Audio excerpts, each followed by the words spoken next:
Laudato Si, una llamada para todos.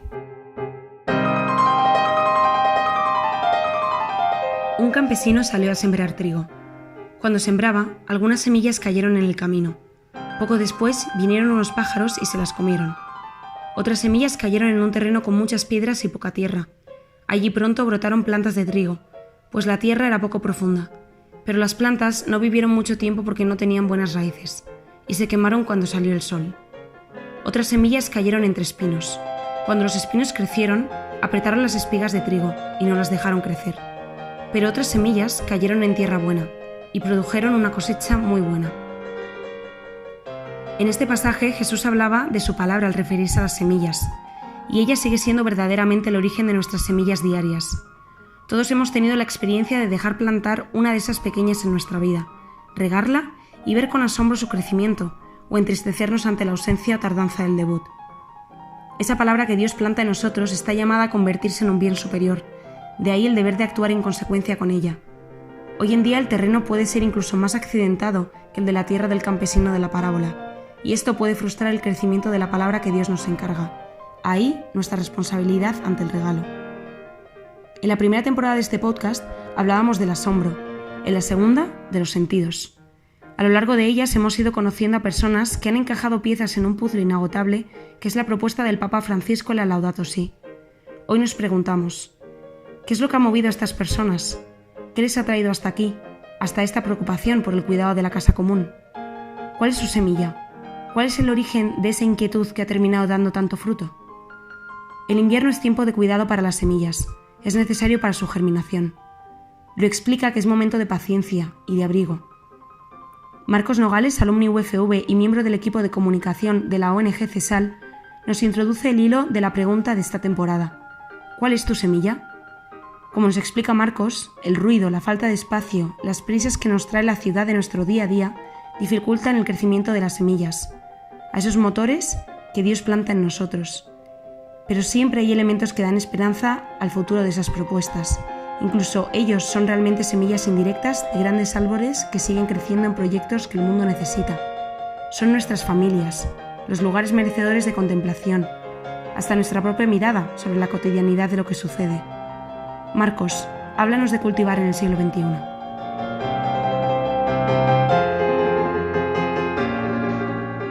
Puede parecer difícil hablar de semillas en un mundo lleno de adoquines, de asfalto, de ladrillos, en el que más allá de miles de idiomas hay uno común, que es el idioma de las prisas.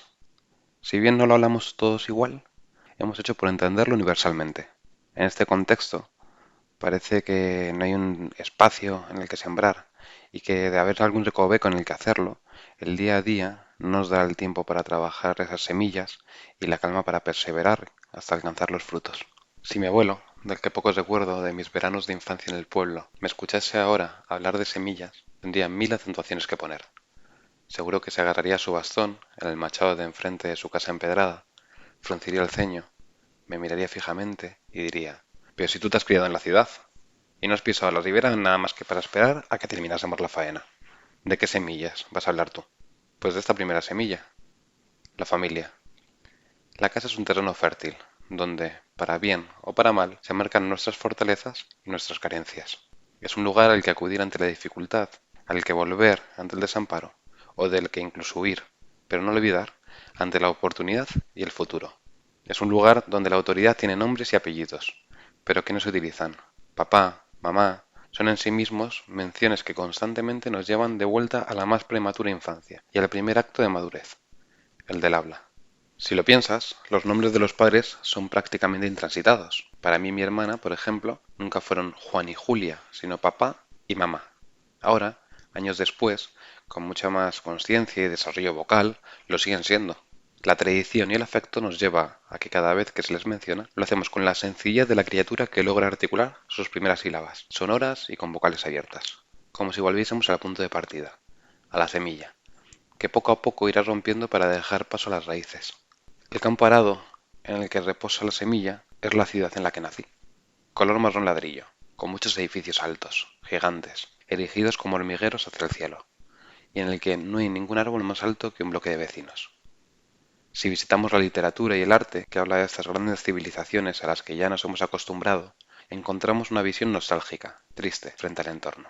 Rota la semilla del hogar y afianzándose las raíces para dar lugar al tallo, quiero invitar a ver con nuevos ojos nuevos esta decepción visual.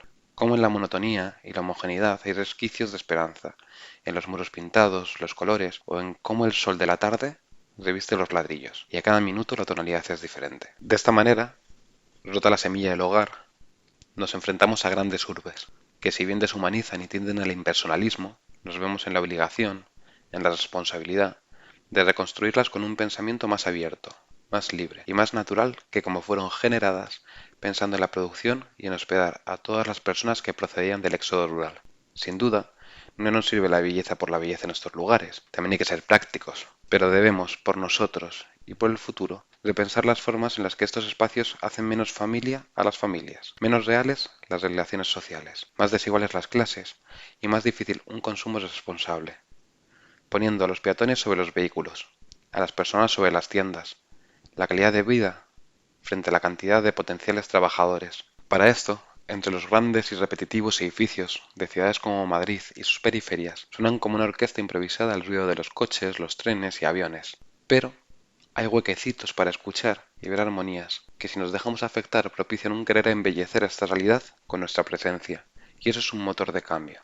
Os invito por un momento a que dejéis de ver tan gris la ciudad, que la penséis como un conjunto de recuerdos que embelesan la tierra, haciendo la función de un extraño mantillo. Así, un pasillo de un intercambiador de autobuses no es un pasillo, sino un primer beso. Una calle cortada no es solo eso, sino la entrada a mi casa. El paso de peatones sigue siendo un mar en el que las líneas blancas hacen de un terreno seguro, como cuando correteaba siendo un niño, saltando de una a otra. La universidad no es solo un templo del saber, sino una miscelánea de conversaciones y recuerdos. Si en los lugares menos cuidados puede haber espacio para lo bueno, cuánto mejor sería si nos esforzásemos por cambiarlos. Cada una de estas ramificaciones soportan la vida, que metaforizada en el tallo vuelve a romper en flor. Así, siento que cuanto más nutridos de experiencias, más fuertes nos sentimos y menos queremos envejecer.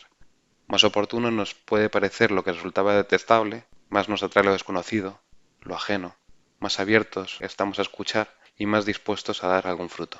Ahora rebusco en mi historia y encuentro cómo cuestiones que parecen lejanas entre sí se cruzan. ¿Cuánta relación hay entre crecer en un lugar que estéticamente parece tener el objetivo de alejarse de la belleza con la búsqueda de la misma?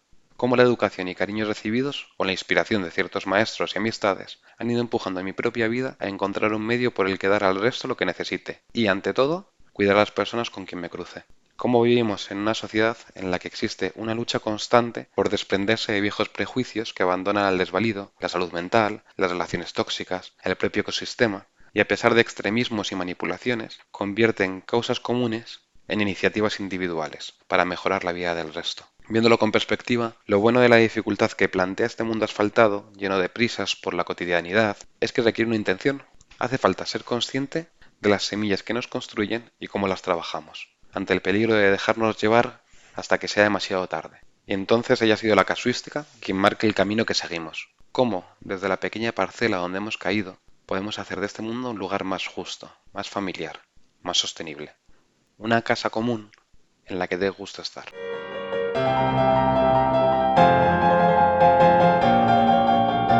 Laudato Si, una llamada para todos. Educar los sentidos para saber decidir y poder actuar.